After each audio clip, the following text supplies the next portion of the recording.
सिद्धेभ्यः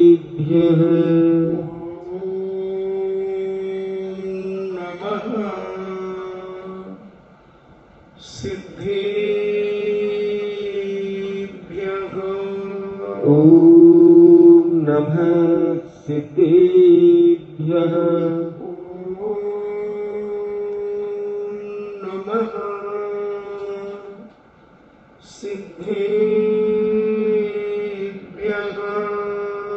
ॐ नमः सिद्धेभ्यः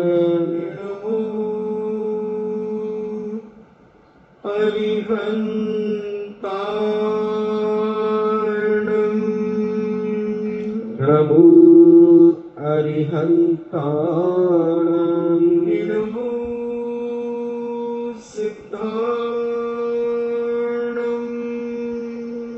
नमो सिद्धाणम् नमो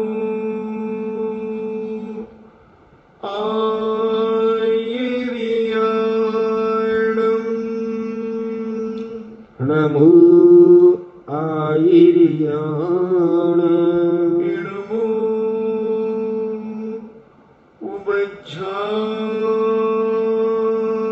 उवज्झायाणम्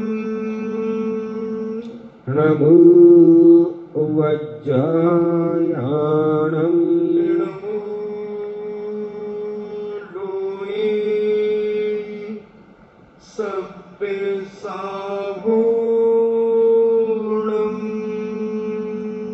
नमो लोये सव्यसाहूणम्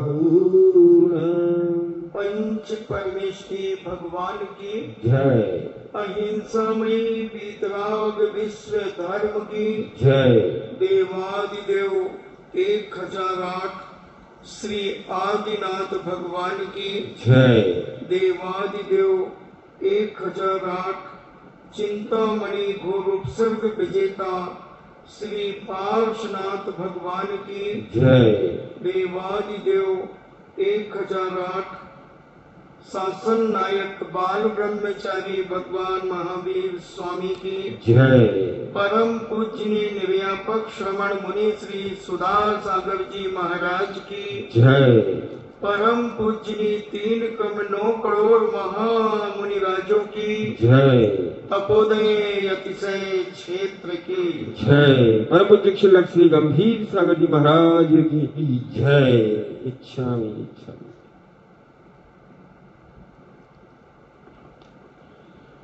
चर्चा चल रही है विगत दिनों से पंच परमेष्टि के ऊपर से, क्योंकि अपना 16 कारण भावनाओं का शील व्यक्तेषु निरति चार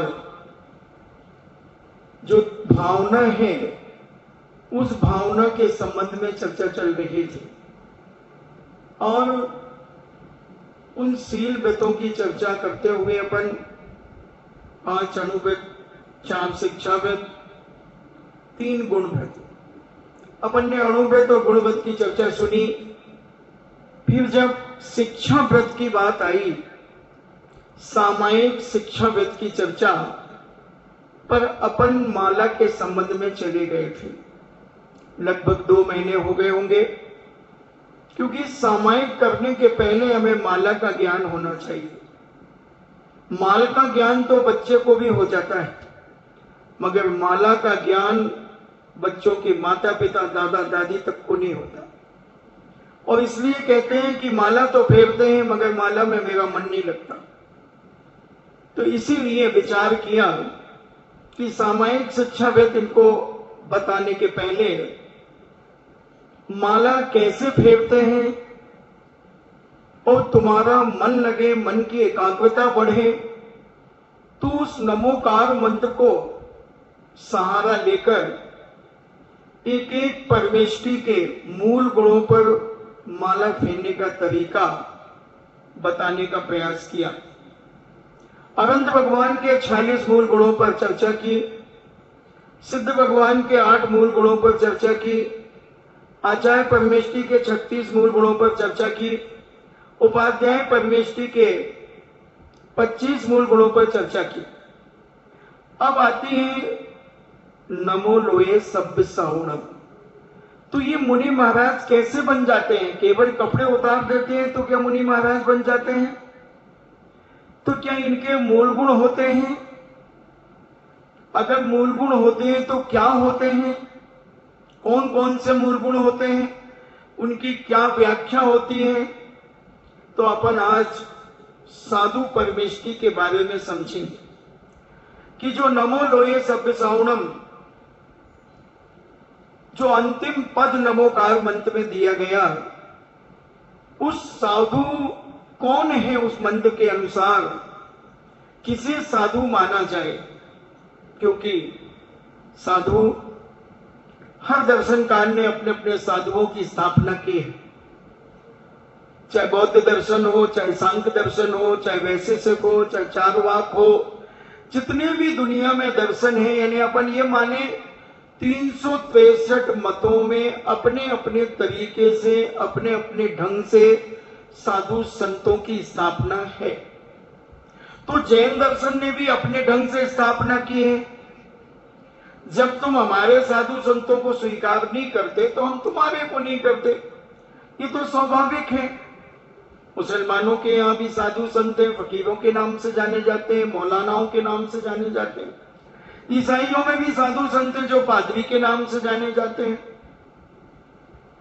तो सभी दर्शनकारों ने अपने अपने मजहब के अनुसार, अपने अपने भगवानों के अनुसार, अपने अपने ग्रंथों के अनुसार अपने अपने साधुओं की स्थापना की। किसी ने परमहंस नाम दिया, अनेक अनेक नाम दिए। बहुत सारे प्रकार के साधु हैं और सब अपने अपने धार्मिक अनुष्ठानों के अनुसार अपनी अपनी साधना, आराधना, उपासना अपने अपने इष्ट की करते हैं। तो जैनाचार्यों ने भी अपने साधुओं के लिए किस प्रकार से अपनी दैनिक चर्या को निभाना, करना, तो उसके लिए मूलाचार लिखा। श्री वट्टकेर स्वामी ने मूलाचार प्रदीप लिखा, सकल कीर्ति महाराज ने आचार सार ग्रंथ लिखा, इंद्रनंदी महाराज ने। और विद्वानों की दृष्टि से देखें तो पंडित आसाधर जी ने, जो मांडलगढ़ के रहने वाले थे, उन्होंने भी लगभग 800-900 वर्ष पहले अनगार धर्मामृत लिखा। अनगार, जिसका कोई गार नहीं है, जिसका कोई मकान आदि नहीं है, जो सब छोड़ चुके हैं, उनके चर्या के संबंध में उन्होंने भी लिखा। क्योंकि उस समय बहुत सारे विद्वान साधु संतों को स्वाध्याय कराया करते थे। आसाधर जी भी बताते हैं कि स्वाध्याय कराया करते थे। तो उन्होंने भी एक मुनि राजों की चर्या के संबंध में अनगार धर्मामृत लिखा। तो उपाध्याय परमेष्टि भी इन 28 मूल गुणों का पालन करने के साथ साथ 25 मूल गुणों का अध्ययन उनके पास होता है, इसलिए उन्हें उपाध्याय परमेष्टि कहते हैं। आचार्य परमेष्टि कि ये मूल गुण, जो 28 मूल गुण हैं, वो उनके पास होते हैं और 30 और प्लस हो जाते हैं, क्योंकि 60 आवश्यक मुनिराज के जो है वो उनमें आचार्य परमेष्टि के में जोड़ दिए। तो ऐसे 28 और 30 58 मूल गुण एक प्रकार से अपन देखें सामान्य दृष्टि से तो आचार्य परमेष्टि के हो जाते हैं। उपाध्याय परमेष्टि के अपन देखें तो 53 हो जाते हैं और साधु परमेष्टि के तो 28 ही होते हैं और सिद्ध के 8 होते हैं और अनंत भगवान के 46 होते हैं। तो अपन अब साधु परमेष्टि को समझने का प्रयास करें कि ऐसे परम पूज्य साधु परमेष्टि अपने 28 मूल गुण कौन कौन से पालन करते हैं। हालांकि हम तपाचार में, चारित्राचार में 5 महाव्रतों को बता चुके हैं। जब उनके पंचाचार हमने कहे थे आचार्य परमेष्ठी के, दर्शनाचार, ज्ञानाचार, चारित्राचार, तपाचार, उस समय और वीर्याचार, उस समय हमने चारित्राचार के संबंध में 5 महाव्रतों की चर्चा की थी। कोई बात नहीं, आप घुमक्कड़ भी हैं और भुलक्कड़ भी, इसलिए उसको दोबारा बताने में मुझे कोई इतराज नहीं होगा। तो अपन समझें कि पूज्य मुनिराज किस प्रकार से अपनी मुनिचर्या का निर्दोष पालन करते हैं। 28 मूल गुण ही चाहिए। जैन दर्शन ने 27 भी स्वीकार नहीं करे और 29 भी स्वीकार नहीं करे। अगर कोई सोचे, जैसे कभी कभी स्कूल कॉलेज में हो जाता है, उन्होंने कहा कि 5 क्वेश्चन हल कीजिए तो कभी कभी 6 कर देते हैं। एक परांच पे हुए हैं महाराष्ट्र के अंदर, परांच पे रोड के नाम से भी एक रोड जाना जाता है बंबई के अंदर। तो वो गणित में बहुत अच्छे विद्यार्थी, जीवन में गणित में बहुत अच्छे विद्वान थे, विद्वान कहना चाहिए, होशियार विद्यार्थी थे। तो उस समय जब उनका एग्जाम चल रहा था तो पेपर में 10 क्वेश्चन लिखे गए और नोट लगाया गया कि इन 10 प्रश्नों में से कोई भी 5 प्रश्न हल कर दीजिए। परांजपे जी ने देखा उस बालक ने कि जब 10 क्वेश्चन दिए फिर 5 क्यों, इतना पेपर खराब क्यों किया, 5 ही दे देते। या तो फिर हमें इतना मूर्ख और बुद्धू समझा जाता है कि इनको 10 दे दो, छाट छूट करके बेचारे 5 कर लेंगे। उन्हें बड़ी टीस लगी, बड़ी वेदना हुई उनके अंदर कि जिन गुरुजी ने मुझे पढ़ाया, क्या गुरुजी को अपने शिष्यों के ऊपर विश्वास नहीं है कि मेरा शिष्य जो मैं पूछूंगा उसका उत्तर देगा?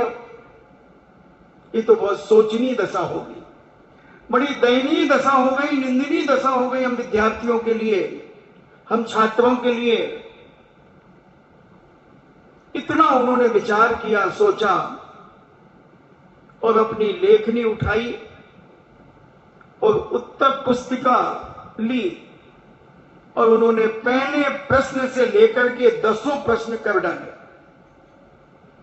और नोट लगा दिया, गुरुजी महाराज इस 10 में से 5 जांच लीजिए। मास्टरों को हैरानी हो गई कि इस विद्यार्थी ने 10 क्वेश्चन कर दिए और हमने तो 5 पूछे थे। और बड़ी चर्चा का विषय बना जब उसकी कॉपी प्रिंसिपल जी के पास आई तो प्रिंसिपल ने कहा कि यह भविष्य का एक होनहार छात्र है, इसने हम मास्टरों की चुनौती को स्वीकार किया है और चुनौती स्वीकार करके उस चुनौती को जीवन में उतारा है और उतार करके हम सबको एक संबोधन भी दिया है कि विद्यार्थी को इस तरीके से पढ़ाना चाहिए कि तुम जो पूछोगे वो विद्यार्थी उत्तर देगा। इसने अपनी योग्यता, अपना विश्वास और अपने ज्ञान का परिचय दिया है। सारे स्कूल के मास्टरों ने बैठकर उसकी कॉपी को देखा और सारे के सारे 10 क्वेश्चन पूर्ण आंसर सहित यानी उत्तर सहित विधि सहित किए गए थे और उनको चेक किया गया, पास हुए, पूरे नंबर मिले उनको। क्योंकि एक ऐसा ही मैथमेटिक्स एक ऐसा विषय है कि जिसमें नंबर नहीं कटते अगर आपकी कहीं गलती नहीं है तो। पूरे के पूरे नंबर एक मैथमेटिक्स में मिलते हैं, फिजिक्स में भी नहीं मिलते, केमिस्ट्री में भी नहीं मिलते, बायो में भी नहीं मिलते, आर्ट्स आदि भी जो भी कॉमर्स आदि है उनमें भी नहीं मिलते। मगर जहां गणित का विषय होता है उसमें पूरे नंबर मिलते हैं। अगर आप उत्तर लिखने में मिस्टेक कर गए तो उत्तर के पहले तक के पूरे गणित में आपको नंबर मिलेंगे, उत्तर लिखने के नंबर कट जाएंगे। तो ऐसा जब वो परांज बालक, नाम उनका मुझे स्मरण नहीं है, क्योंकि परांज में तो एक जाति होती है, शायद महाराष्ट्रियों में होती है या गुजराती में, मराठी होते हैं शायद, मराठी हाउ हाउ करते हैं, हाउ ओए, अच्छा तुम्हारे यहां ओए बोलते, इधर अमरावती तरफ हाउ हाउ ना, नागपुर तरफ कहते हाउ ना, और यूं करते मुंडी हिलाते हाउ। तो ऐसे तो वो मराठी होंगे। तो जब वो धीरे धीरे गणतज्ञ हुए, वो बताते हैं भारत के गणतज्ञों में उनका नाम था। जो 7-8 गणतज्ञ हुए उसमें उनका नाम था। तो महाराष्ट्र सरकार ने बंबई में एक रोड का नाम परांज पे रोड रख दिया। तो ऐसा ही जैन दर्शन में भी मूल गुण होते हैं, उन गुणों का निर्दोष पालन करने वाले मुनिराज होते हैं। और उन मुनिराज के जो 28 मूल गुण होते हैं, तो मैंने कहा कि 27 भी मान्य नहीं होते और 29 भी मान्य नहीं होते, होंगे तो 28 ही। तो भारत में सरकारी आंकड़े पर लगभग 75-80 लाख साधु संत होंगे, जिसके बारे में मैं कह चुका, उनके दर्शन, उनके ग्रंथ, उनके शास्त्रों के संबंध में। अब हम दिगंबर साधु के संबंध में चर्चा कर रहे हैं कि पूज्य दिगंबर मुनिराज की चर्या क्या होती है, किस प्रकार से वो अपने 28 मूल गुणों का पालन करते हैं। तो सबसे पहले अहिंसा महाव्रत होता है, और मूल तो अहिंसा महाव्रत ही है। उसकी सुरक्षा के लिए 27 जो मूल गुण हैं वो रखे गए। जो कोई बड़ा होता है तो उस बड़े को संभालने के लिए, उसकी सुरक्षा के लिए बहुत सारे बॉडीगार्ड होते हैं। हालांकि उन्हें कोई डर नहीं होता बड़ों को, मगर चक्रवर्ती भी जब निकलता था तो आगे पीछे उनके अंगरक्षक, बड़े बड़े सेनापति, अश्वरोही, अनेक अनेक प्रकार के लोग रहते हैं। ये शोभा भी कह सकते हैं उनकी। सौदामिंद्र भी जब निकलता है तो त्रयत्रिंशत आदि अनेक प्रकार के देवता उनके अंगरक्षक के रूप में रहा करते हैं। तो ऐसे ही अहिंसा महाव्रत मूल महाव्रत, और ये महाव्रत की सुरक्षा के लिए हमारे जैनाचार्यों ने, संतों ने, महंतों ने कहे साक्षात अनादि काल से ये तो किसी ने महाव्रत बनाए नहीं। न भगवान महावीर स्वामी ने बनाए हैं, न पारसनाथ स्वामी ने बनाए हैं, न नमीनाथ ने बनाए, न नेमीनाथ ने बनाए, न मुनि सुब्रतनाथ ने बनाए हैं, न मल्लीनाथ ने बनाए, किसी ने नहीं बनाए बंधुओं। ये सब जितने भी तीर्थंकर हुए हैं इस अहिंसा महाव्रत की शरण में आए, ये शरणागत है, चाहे वो तीर्थंकर क्यों ना हो। कोई भी तीर्थंकर ने जैन दर्शन को नहीं बनाया। जैन दर्शन की कोई भी व्याख्या उन्होंने अपने मन से नहीं की। जो व्याख्या अनादिकाल से चल रही है वही भगवान ऋषभदेव ने कही है, वही अजितनाथ स्वामी ने कही है, वही संभवनाथ, अभिनंदन नाथ, जितने भी तीर्थंकर अभी तक अनंत अनंत काल से हो रहे हैं और आगे होते रहेंगे, ये सब इन्हीं 28 मूल गुणों का ही वर्णन करेंगे, इसी का ही बखान करेंगे। केवल चरणानी योग का विषय बदलता है, केवल प्रथमानी योग का विषय बदलता है, चरणानी योग का नहीं। प्रथमानी योग, क्योंकि प्रथमानी योग में जो 63 सला का महापुरुष होते हैं उनका, क्योंकि ये जो मोक्ष चले गए, ये हो गए, तो जो नए होते हैं 12 चक्रवर्ती होते हैं, तो 8 चक्रवर्ती तो मोक्ष चले गए, 9 बलभद्र होते हैं, नारायण प्रति नारायण होते हैं। तो ये सब जो होते हैं उनका जीवन चरित्र, उन पुराण पुरुषों का जीवन चरित्र अलग से लिखा जाता है प्रथमानी योग का, वो बदलता है। बाकी कर्णानी योग, चरणानी योग, द्रव्यानी योग एक से सिद्धांत होते हैं, इसमें कोई परिवर्तन नहीं होता। तो ये मूल गुणों में भी किसी प्रकार का कोई परिवर्तन नहीं होता। अनंत भगवान के 46 मूल गुण हैं तो रहेंगे।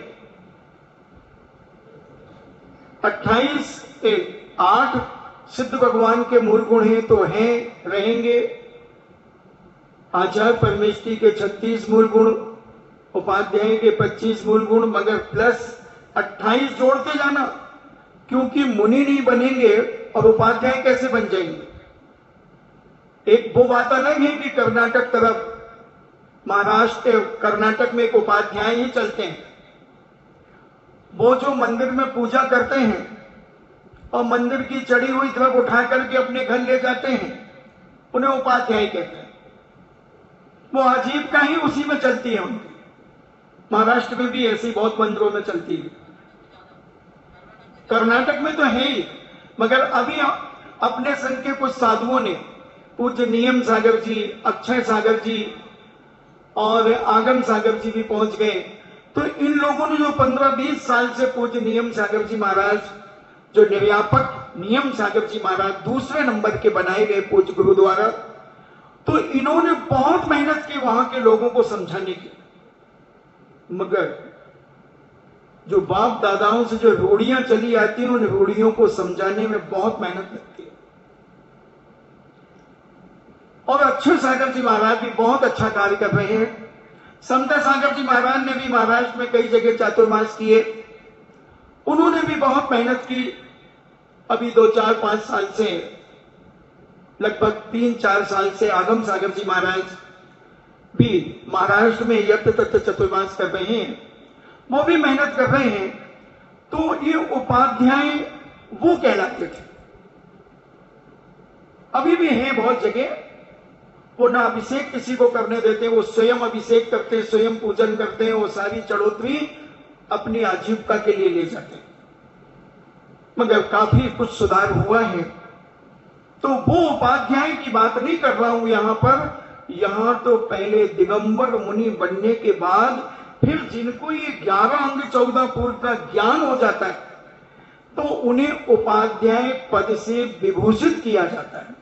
हालांकि भगवान के समोशरण में हर तीर्थंकर के मुनिराजों की संख्या बताई, कितने केवली, कौन कौन से कितने शिक्षक मुनि कहा वहां पर, उपाध्याय नहीं कहा, शिक्षक। कितने शिक्षक मुनि हैं, हो सकता है उन्हें ही उपाध्याय कहा जाता हो, मगर उपाध्याय शब्द का प्रयोग भगवान के जो मुनियों की संख्या है उसमें नहीं आया। ये नमोकार मंत्र में उपाध्याय पद है, मगर ऐसा कोई मुझे शास्त्रों में भी कोई उपाध्याय परमेष्ठी का नाम नहीं मिला। कहानी तो जरूर मिली उपाध्याय क्षीर कदम की, मगर वो एक ग्रस्त थे, इसका नारद और पर्वत और वसु जिनकी शिष्य मंडली में थे।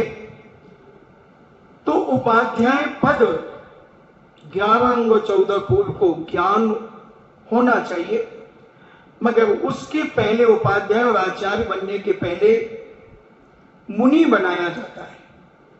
किसी को शुरू में ही आचार्य की दीक्षा नहीं दी जाती, उपाध्याय की दीक्षा नहीं दी जाती, वो बात अलग है।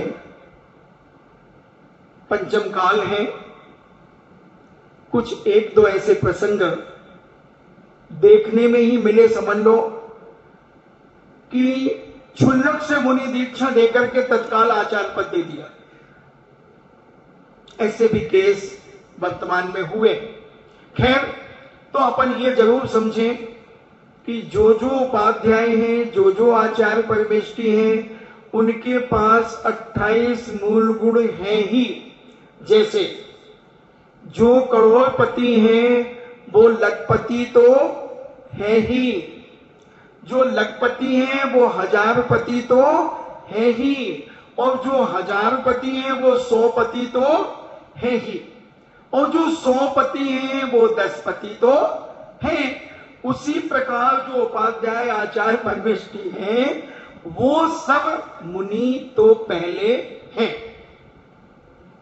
तो ऐसे अहिंसा व्रत की सुरक्षा करने के लिए 27 मूल गुण रखे गए, क्योंकि अहिंसा ही सब कुछ है। पूज्याचार्य श्री तो अधिक तक उनका उपदेश अहिंसा को लेकर के होता है। ठोक ठोक करके कहते हैं अहिंसा, मुट्ठी बांध करके कहते हैं अहिंसा। तो अहिंसा महाव्रत, ये सब गर्भित हो जाते हैं उसी में।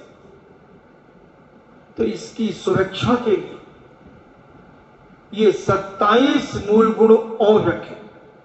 अपन इनको 28 को समझेंगे, फिर ये नमोकार मंत्र आपका पूरा हो जाएगा लगभग 2 महीने में।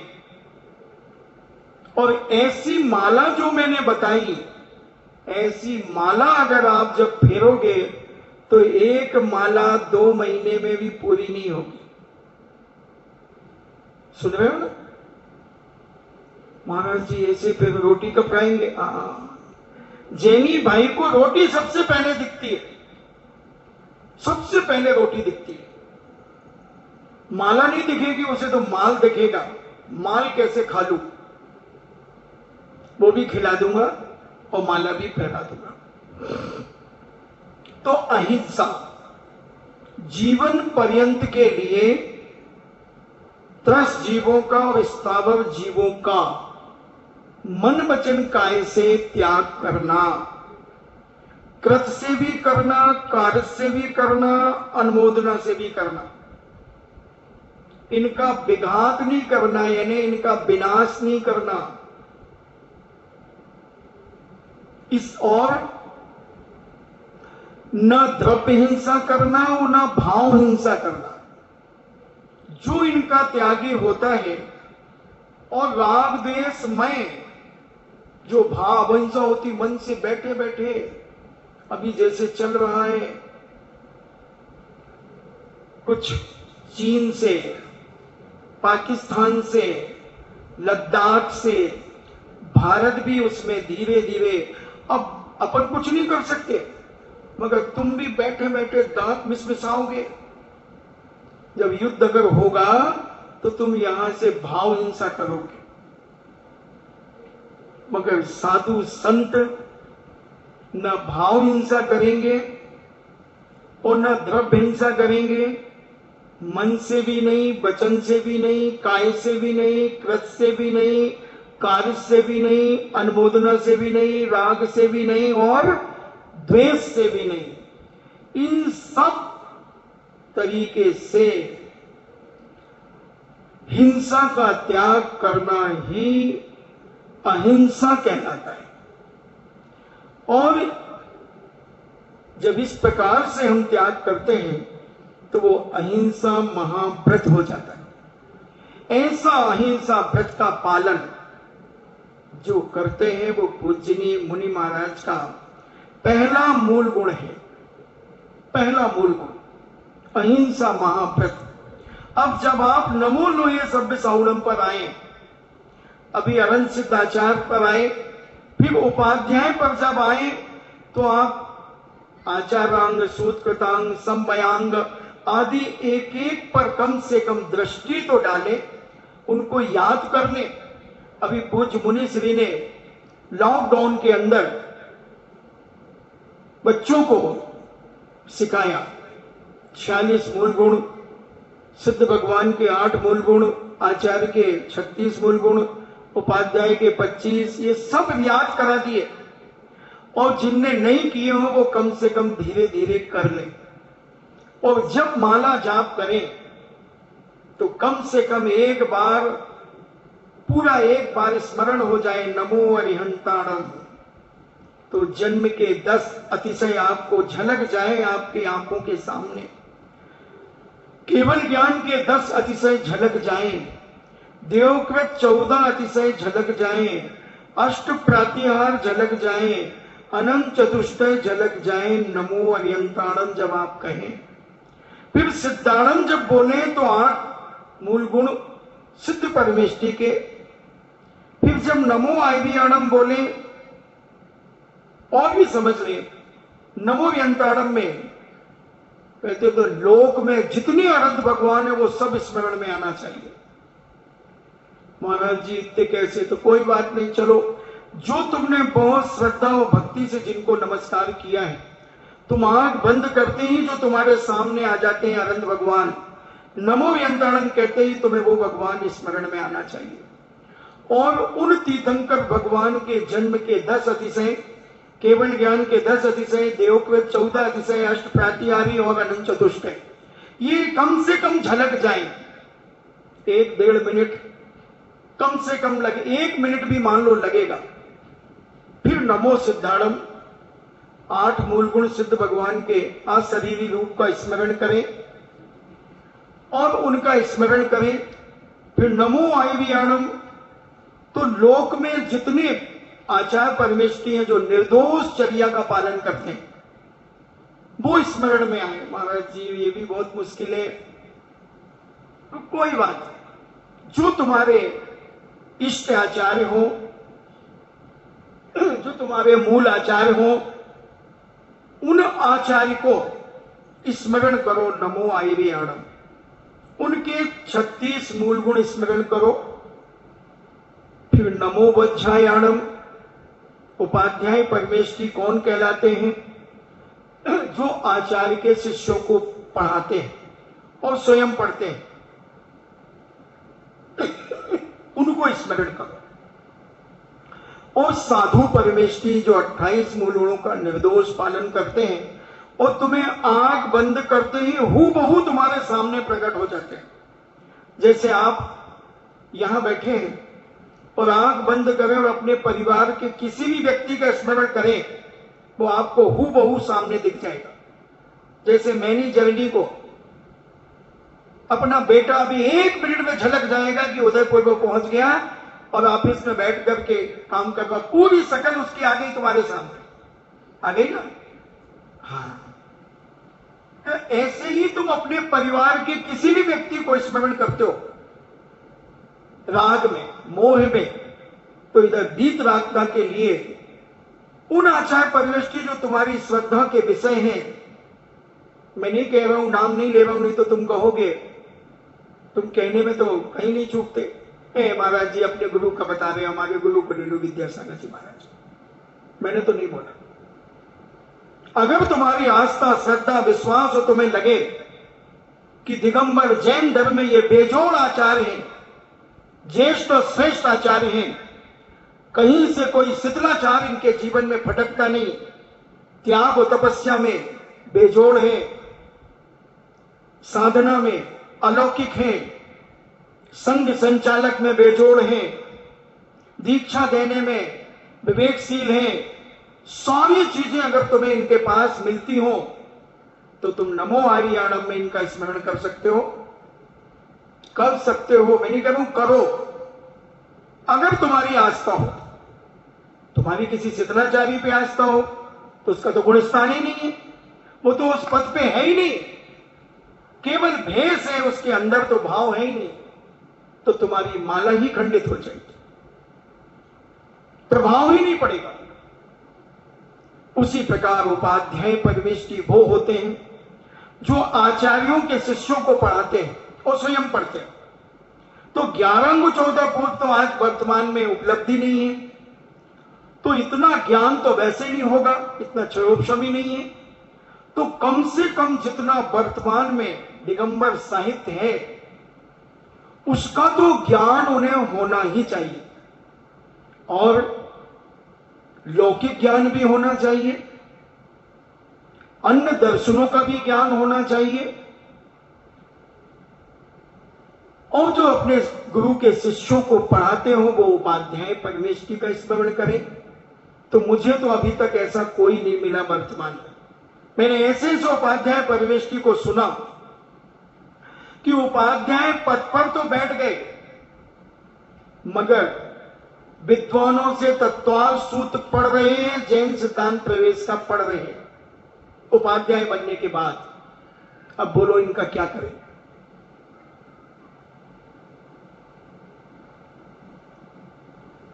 और तो मुझे लगा कि मैं तो जब माला फेरता हूं तो नमो वज्रायाणम में मैं आचार्य श्री का ही स्मरण करता हूं, क्योंकि आचार्य श्री अपने शिष्यों को जब पढ़ाते हैं उस समय वो उपाध्याय के रूप में दिख सकते हैं, अपन उन्हें देख सकते हैं। तो ऐसे, क्योंकि आचार्य श्री ने अभी कोई उपाध्याय बनाए नहीं, निर्यापक बनाए, और निर्यापक तो भी नमोकार मंत्र में बैठेंगे नहीं, साधु परमेष्टि में बैठेंगे। तो ऐसे फिर नमो लोए सभ्य साउणम। अब आप देखें कि 28 मूल गुणों का निर्दोष पालन कहां हो रहा है। वो साधु परमेष्टि को आप एक बार नमो अरियंताणम, एक मोती खिसकाना है इतने में। अब देखते हैं कौन माई का लाल कहता कि मेरा मन नहीं लगता। 2-3 घंटे तो एक माला में पसीना छोड़ दोगे। पूरा नमो का मंत्र बोलना है, एक मोती में ऐसे नहीं करना। नमो अनंताणम एक मोती, नमो सिद्धाणम दूसरा मोती, नमो आयव्याणम तीसरा मोती, नमो वज्राणम चौथा मोती, नमो लोहे सभ्यसाणम। ऐसे बहुत सारे लोग ऐसी माला फेल लेते हैं। नहीं, ओहो रात भर पीसा पारे में उठाया। नहीं, पूरा नमो का 5 पद जो हैं इनको पूरा बोलना है, फिर एक बार माना जाएगा। ऐसा 108 बार जब बोलोगे तो एक माला कहलाएगी, एक माला कहलाएगी। तो ऐसे साधु परमेष्टि जो अहिंसा महाविद का पालन करते हैं वो इस प्रकार से है। ये बहुत सूक्ष्म रूप में बता रहा हूं मैं अहिंसा की परिभाषा। विस्तार तो पूछ बटकेर स्वामी ने मूलाचार ग्रंथ में, इंद्रनंदी महाराज ने आचार सार में, और भी जो हमने चरणानी योग के ग्रंथ बताए उनमें मिलेगा। इधर तो मात्र भी इतना कि मन वचन काय से त्रस जीवों का, 6 डाला में भी पढ़ते ना, त्रस काय जीव न हनंते। इन्हें त्रस काय जीवों की जो हिंसा नहीं करते वो मुनिराज होते हैं, और स्थावर की भी नहीं करते।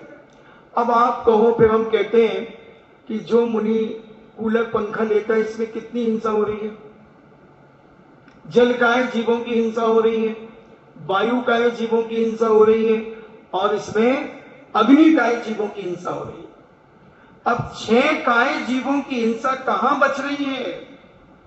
उसका अहिंसा व्रत ही नहीं पल रहा है। फिर वो कैसे साधु हो सकता? कैसे साधु हो सकता? विचार कर लें, रूढ़ियां छोड़ें, अंधी भक्ति छोड़ें। अगर सही धर्म को समझना है तो अपना हृदय पत्थर बनाना पड़ेगा, पत्थर बनाना पड़ेगा। निर्णय तो आगम से होगा, ना मेरे घर का होगा, ना आचार्य विद्यासागर जी की बात होगी। यहां तो जो मूलाचार कहता है वह बात होगी, वह बात होगी। किसी की नहीं चलेगी, क्योंकि मूलाचार हर साधु के लिए एक है। कोई ऐसा नहीं है कि उनके लिए अलग मूलाचार है, इनके लिए अलग मूलाचार है, उनके सुधा सागर जी महाराज के लिए अलग मूलाचार है। आचार्य विद्यासागर के शिष्यों का मूलाचार अलग है, अन्य साधु संघों के संघ का मूलाचार अलग है। वो कहते नहीं हमारे यहाँ की परंपरा है। तुम्हारे घर की परंपरा है क्या? कहां से बनाई तुमने ये परंपरा? कूलर पंखे एसी में रहने की परंपरा कहां से आई? मोबाइल कहां से आया? लैपटॉप कहां से आया? कौन सी परंपरा में है मुझे बताओ। क्या महावीर कीर्ति महाराज लैपटॉप रखते थे? नहीं बनते। मूलाचार तो सबका ग्रंथ एक है, नियम एक है। जैसे सीबीएसई का जो कोर्स है वो सभी स्कूलों में एक सा है। अगर मैं कहीं चूक जाऊं तो मुझे बता देना। सीबीएसई जो दिल्ली से निकलता है, कहां से? दिल्ली से। तो जितने भी भारत में सीबीएसई स्कूल हैं, तो एक एक क्लास का कोर्स सभी का एक सा है। ऐसी है ना? है?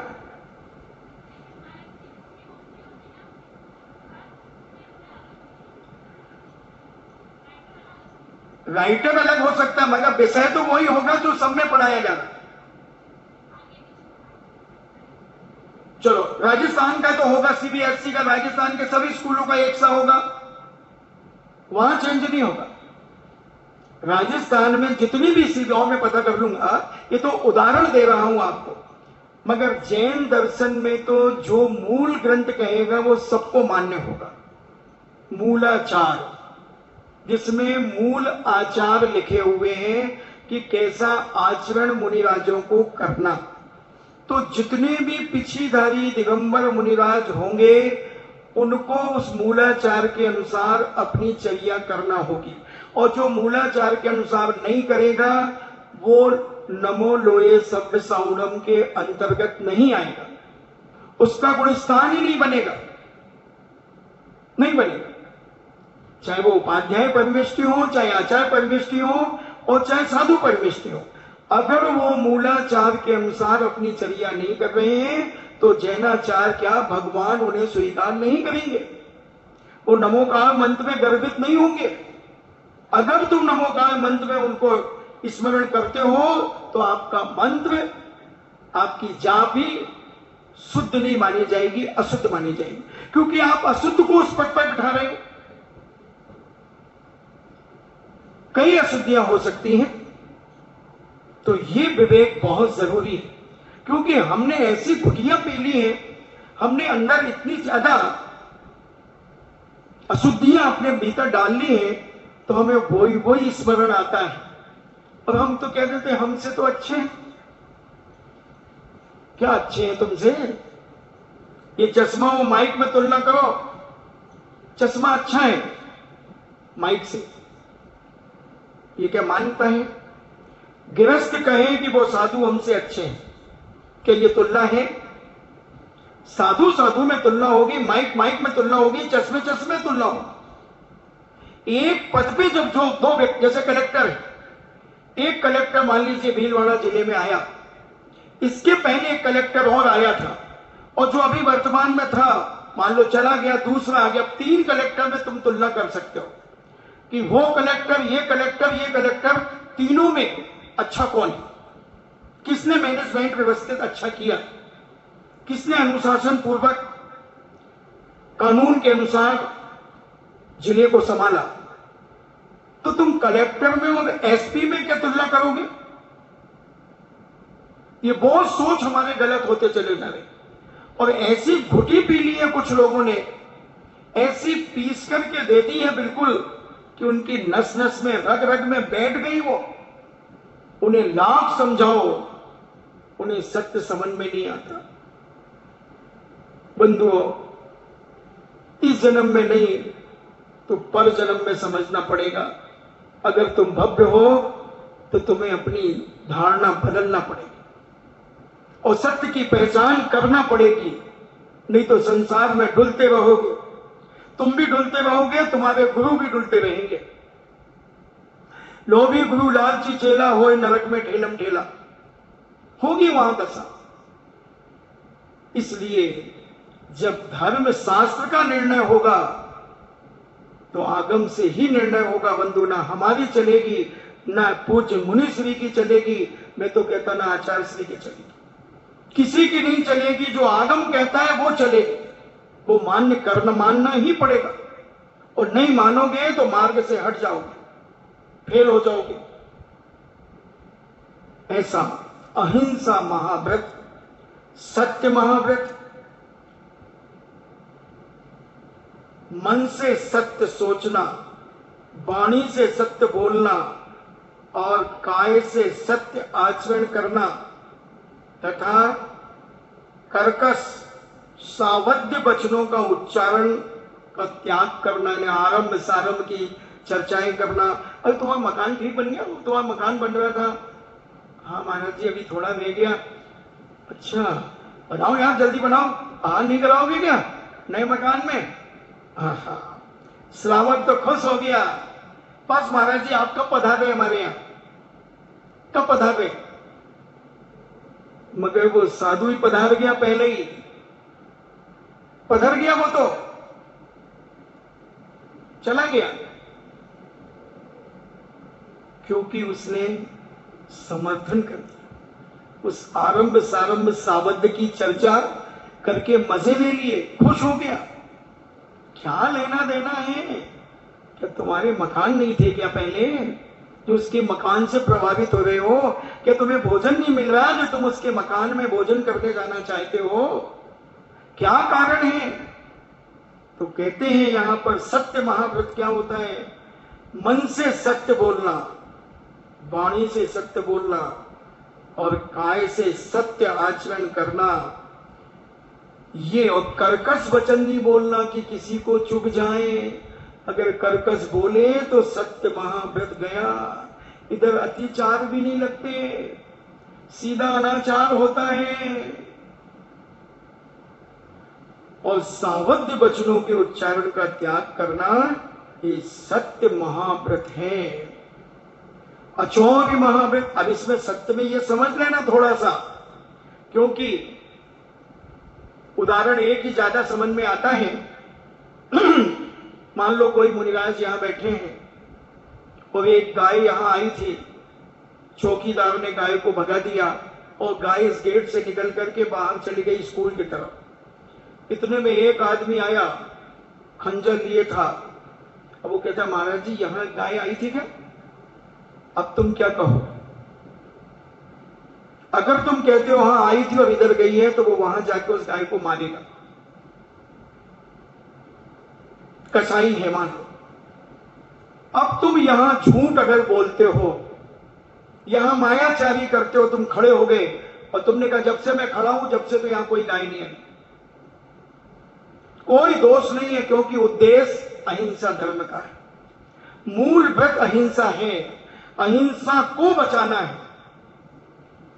और अगर हम कह देते हैं कि हाँ हम तो राजा हरिश्चंद्र, हम तो सत्य बोलते हैं, तो फिर वो गाय मरेगी तो तुम उसके हत्यारे माने जाओगे। तुम्हारा अहिंसा बच गया। एक को बचाने के लिए एक गया, एक क्या मूल ही गया, सब कुछ चला गया। इसलिए अहिंसा और सत्य को कहां बोलना। सत्य जैसे एक उदाहरण दिया था चिड़िया का, कि एक आदमी चिड़िया दबा करके लाया और कहा कि महाराज आप सत्य महाव्रत को पालन करते हैं? हाँ भैया। तो महाराज जी बताओ ये चिड़िया जिंदा है कि मरी?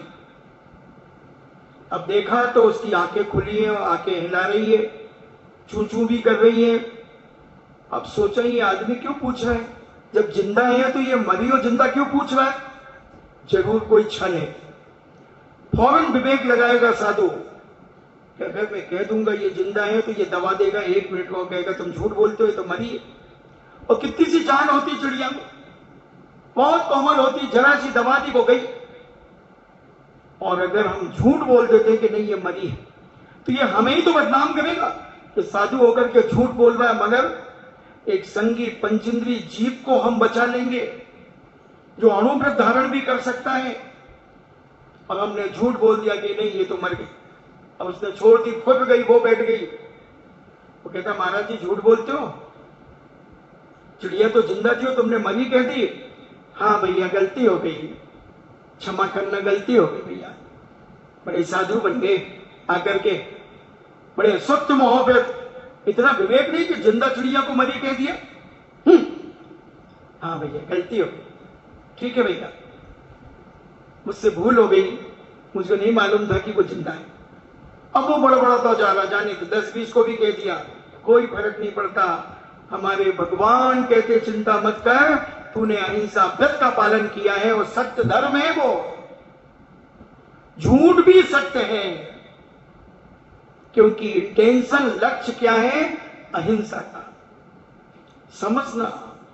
तो ऐसा सत्य महाव्रत, अचौर्य महाव्रत, चेतन अचेतन,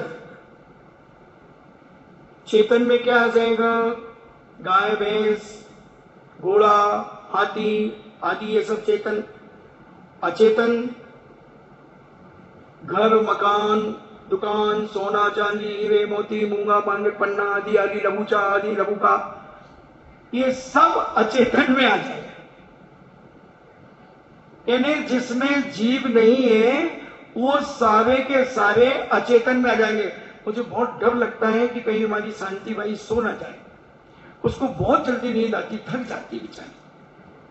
अब ऐसी बैठे ही नींद की स्टाइल में बैठती हो, अगर हमारे जैसे बैठे तो नींद नहीं आ सकती। अब वो ऐसे जब झुक के आदमी बैठेगा सहारा लेकर के तो नींद तो आएगी आएगी, कहां जाएगी।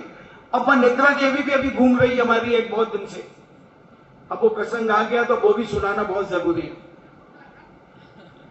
अब उधारी भी चुकाना पड़े, बहुत उधारी फैली है, अब वसूल तो करना पड़ेगी।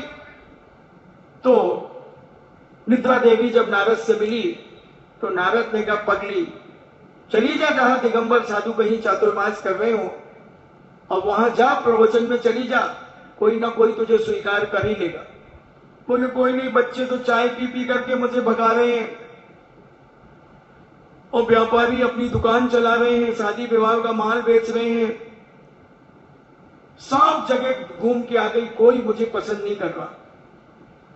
तो वो प्रवचन में आ गई एक दिन, पुरानी घटना है, और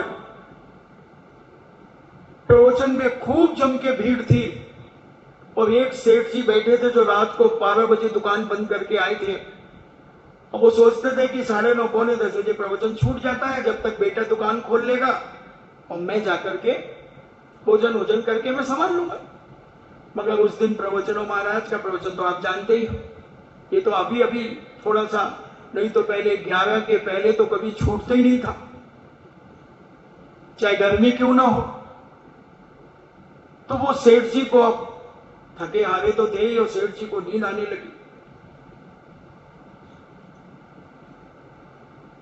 चढ़ गई निद्रा देवी उसके ऊपर, और सेठ जी को दुकान खुल गई, क्योंकि उनका समय तो पहुंचने का हो ही गया। तो वो दुकान में पहुंच गए सेठ जी प्रवचन में बैठे बैठे, और निद्रा इतनी तेजी से आई और वो ग्राहक आ गए उनकी दुकान पे, और ग्राहक ने कहा सेठ जी पैजामे का कपड़ा दिखाओ, साधु छाप लंकलाट। सेठ जी ने कहा अच्छा केटी भी आती कि केटी, हाँ केटी भी है। तो केटी भी दिखा दी पैजामा के लिए, बढ़िया मोल ताल हो गया, भाव ताव करके। और सेठ जी ने कल एक कितना 2 मीटर 2.5 मीटर जरा सा कट लगाया, यूं किया, ये फाड़। तो क्या फाड़ दिया, इस सामने वाले का कुर्ता फाड़ दिया। दुकान चल गई, वहीं बैठे बैठे पंडाल में। और वो चिल्ला पड़ा क्या कर रहे हैं, और सॉरी सॉरी भैया मुझे नींद आ गई यार, मैं दुकान, ऐसा लगा मैं दुकान पे ही बैठा हूं, ग्राहक आ गया, मैंने उसको फाड़। निद्रा इतनी खतरनाक।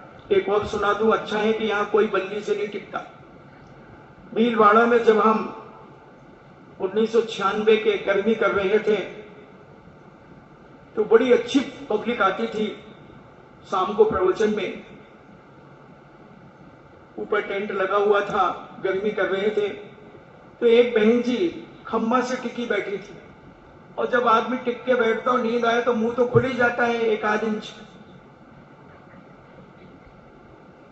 हाँ मुंह खुल गया, और एक छोटी सी चुईया उसकी साड़ी पर चढ़ती गई और चढ़ती गई और उसके मुंह में चली गई। उसने जब क्योंकि पकड़े तो चिकनी तो होती है, वह सट से अंदर चली गई। सोने वाले सावधान। और जब वो चुड़िया चली गई, चुईया अब वो झटका रही है, ये भाई हमारा तो प्रवचन ही बिगाड़ दिया उसने। अब हमने कहा भगवान संगी पंचमी क्या हुआ अम्मा जी? बोले महाराज एक चुईया थी कटी थी। अब डॉक्टरों के यहाँ ले गए तो डॉक्टरों ने केले पे केले खिलाए, केले पे केले खिलाए, खूब केले खिलाए और केला खिला करके इलायची खिलाई तो वो गला केला, फिर वहां से पोटी हुई तो पोटी में से वो चुईया निकली मगर मरी नहीं। अब बोलो उस डुकरिया ने जिंदगी में कभी मांस नहीं खाया होगा, कभी चॉकलेट भी नहीं खाई होगी, मगर चुईया खा गई। इस नींद ने इतनी बदमाश है ये नींद, इसलिए बहुत अलर्ट होकर के बैठा करो। और मैं सोचता हूं कि इस प्रवचन में नींद आ जाती है तुम्हें तो हो गया कबाड़। मेरे प्रवचन में नींद आना बहुत बड़ी सोचनीय दशा है। कितने भी थको, कितने भी थक जाओ, मैं तो बीच बीच में एक आध चकोटी ले ही लेता हूं, अड़ोसी पड़ोसी हंसी देते तो नींद खुल जाती। तो नींद से बचो। तो मैं कह रहा था अचौरी महाव्रत की बात चल रही थी। चेतन और अचेतन वस्त्राभूषण आदि किसी भी वस्तु के स्वामी की आज्ञा के बिना, क्योंकि चोरी की परिभाषा क्या है? किसी की पड़ी हुई रखी हुई बिना दी हुई वस्तु लेना चोरी है। कई लोग कहते हैं लो महाराज जी हम आपके सामने ही तो उठा रहे हैं, तो क्या महाराज ने कह दिया है कि हाँ तुम ले लो? अगर कह दिया तो कोई बात नहीं, और अगर उनके सामने भी उठा रहे तो चोरी है। किसी की घुमी हुई पड़ी हुई रखी हुई बिना दी हुई, उसका मन नहीं है देने का, तुमने उठा ली, नहीं हम तो ले जाएंगे, हम तो ले जाएंगे, चोरी है। चेतन अचेतन कोई भी वस्तु हो सकती है। किसी का भक्त था कोई, अब तुमने उसे फुसला करके गिफ्ट लिफ्ट दे करके शिफ्ट कर लिया, वो भी चोरी है। प्रलोभन दे दिए दुनिया के, तो ये सब चोरी के अंतर्गत आ जाएंगे।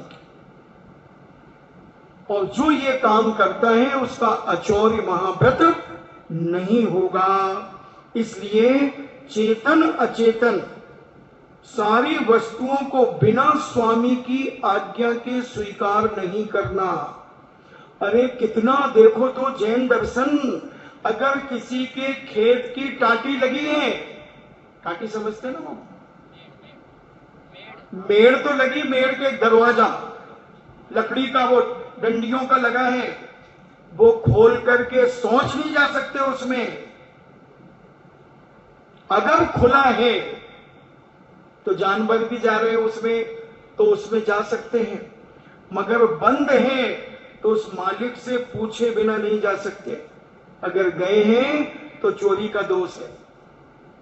एक बार एक घटना घट गई किसी संत के साथ में, वो चले गए डर खोल करके कुंडी उसकी टाटी की, और वो आ गया, उठो बाबा जी, लट्ठे लेके आ गया, उठो बाबा जी नहीं तो सिर फोड़ दूंगा मैं।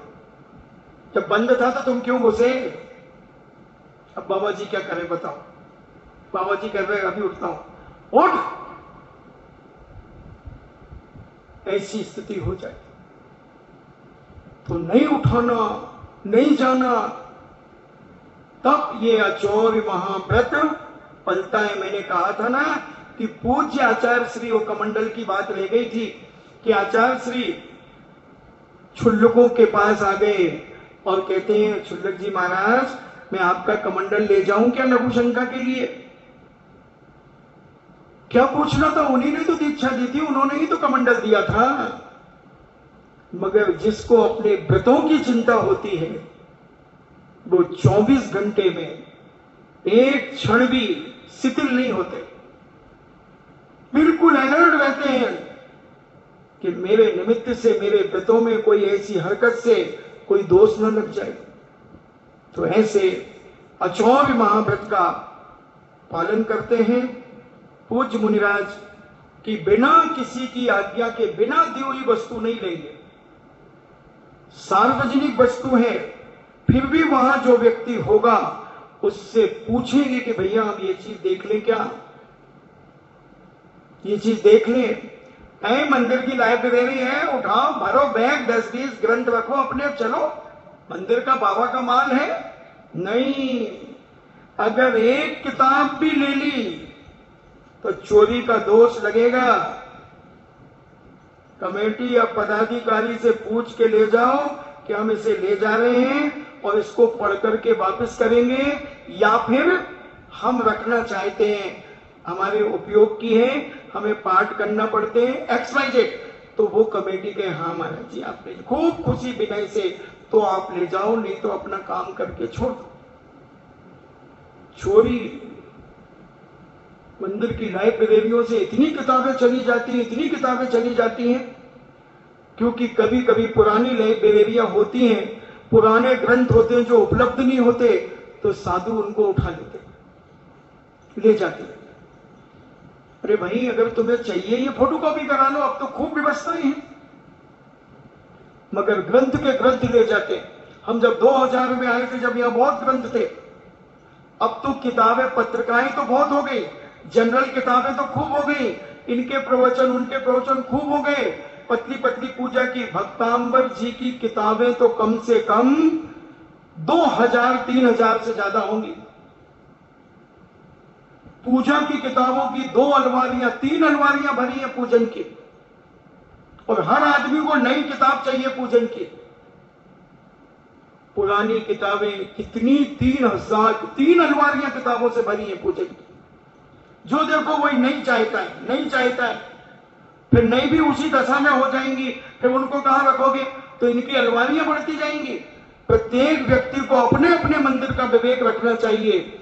जिस मंदिर में जो जाता है, हम पहले पुरानी किताब से ही पूजन पाठ करेंगे, जब वो बिल्कुल जीर्ण शीर्ण हो जाएगी, बाइंडिंग करने की दशा में भी नहीं होगी, तब हम नई किताब छुएंगे।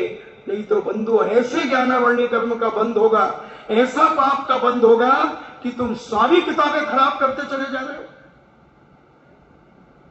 सारी किताबें, कितनी किताबें रखी अभी पाठ के लिए, अभी जमाई गई, कितनी किताबें हैं, मैं तो देख के दंग रह गया। हर आदमी को नया चाहिए,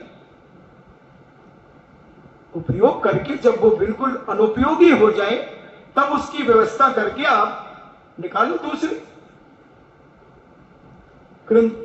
पत्रिकाओं की वाइंडिंग बना बना करके भर दी, फलानी वीरवाणी पत्रिका 1 साल की इकट्ठी करके वाइंडिंग करके लो साहब, धूप से तो लगभग वो ग्रंथ, जब खोलो तो उसमें पत्रिकाएं कम से कम 15-25 ऐसी ग्रंथ बना दिए पत्रिकाओं के, कोई उपयोगिता नहीं उनकी, वर्षों हो गए रखे रखे, अब उनमें दीमक लगे, जीव पड़े, कोई को धूप लगाने की भी फुर्सत नहीं है, कोई को संभालने की भी फुर्सत नहीं है। तो जिनवाणी का अवर्णवाद, जिनवाणी का अभिनय ऐसा कर्मबंद कराएगा कि तुम कितना भी पढ़ लो, तुम्हें एक शब्द भी याद नहीं होगा। इसलिए जिनवाणी माता की सुरक्षा करो। महीने 2 महीने में सफाई होना चाहिए, सारी देखना चाहिए। साधु कब तक देखेगा, साधु जब तक रहेगा देख लेगा। मंडल इसलिए बनते हैं, किस लिए बनते, महिला मंडल हो, बालिका मंडल हो, बालक के मंडल हो, इनका काम है कि मंदिर को अपना मान करके उसकी सुरक्षा करना चाहिए। कितनी भीड़ पड़ी है पूरी, चाह देखो वहां कबूतरों की भीड़। क्या हम आधा घंटा नहीं निकाल सकते, मंदिर को रोज साफ नहीं कर सकते, फर्श को 10-5 माताएं बहनें मिल जाएं और दोपहर को जाकर के पूरे मंदिर को साफ कर दें? करें, कितनी भीड़ करेंगे वो, हम रोज साफ करेंगे क्योंकि हमारा जिनालय। तुम्हारे घर में भीड़ करते हैं तो क्या तुम अपने घर को साफ नहीं करते हो? क्या भीड़ में ही लाते जाते रहते हो, झीलों पर भीड़ पड़ी है, कोई को चिंता नहीं। बंधु ऐसे धर्म नहीं होता। धर्म होता है अपना मंदिर, जैसे अपने मन की घर की व्यवस्थाएं करते हो, ऐसे मंदिर की व्यवस्था प्रत्येक व्यक्ति का कर्तव्य है कि ये बाहर के काम उन्हें करना चाहिए। कमेटी बेचारी क्या क्या देखेगी, कमेटी पोछा लगाएगी, कमेटी भीड़ साफ करेगी। अगर ये हो जाए तो मंदिर तो ऐसे चमके, ऐसा मन लगे कि जिसका कोई हिसाब नहीं। व्यवस्था बनाना चाहिए।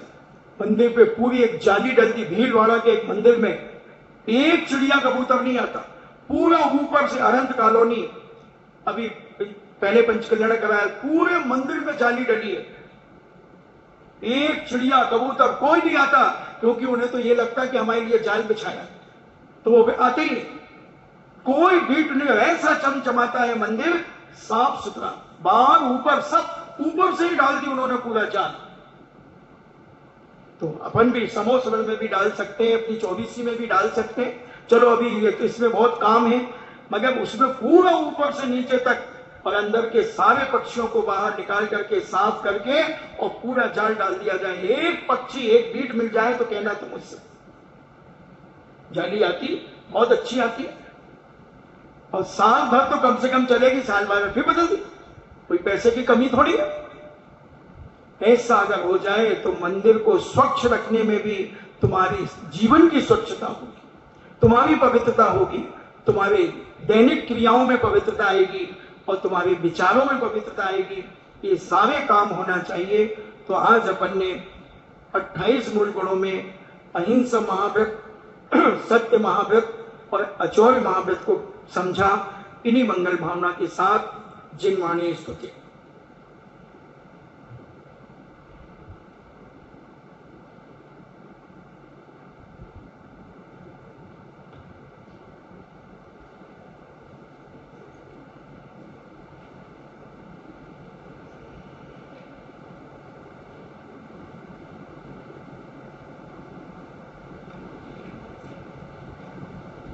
वीर हिमाचल तनिक सी गुरु गौतम के मुख्य कुंड डरी है।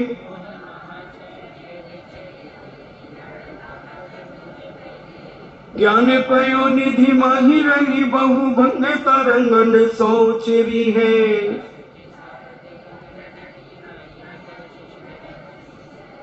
या जगे मंदिर में अनिवार्य अज्ञान अंधेरे छयो अति भारी।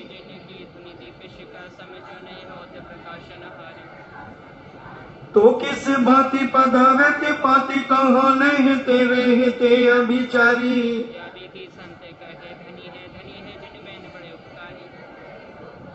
जिनवाणी के ज्ञान से सूझे लोकालोक, सो वाणी मस्तक धरो सदा देत हूँ धोख।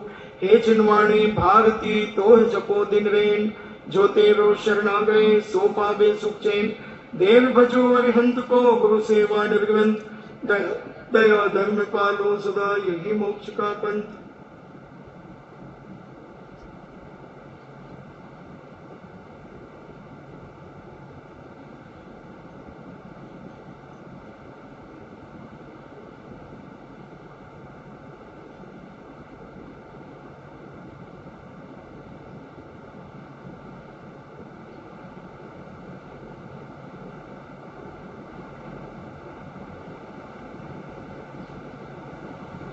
परम पूजनी द्वादशांग जिनवाणी माता के सुत देवता सुत देवता सुत देवता जैनम जेतु शासनम जैनम जेतु शासनम जैनम जेतु शासनम।